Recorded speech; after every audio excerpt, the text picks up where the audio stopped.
Bin yıldan uzun bir gecenin bestesidir bu. Bin yıl sürecek zannedilen kar sesidir bu.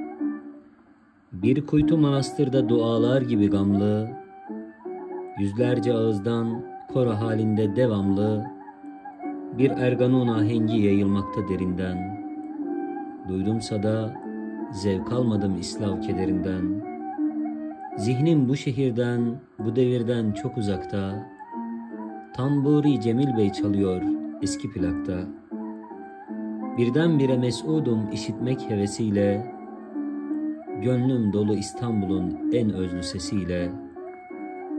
Sandım ki uzaklaştı yağan kar ve karanlık. Uykumda bütün bir gece Körfez'deyim artık.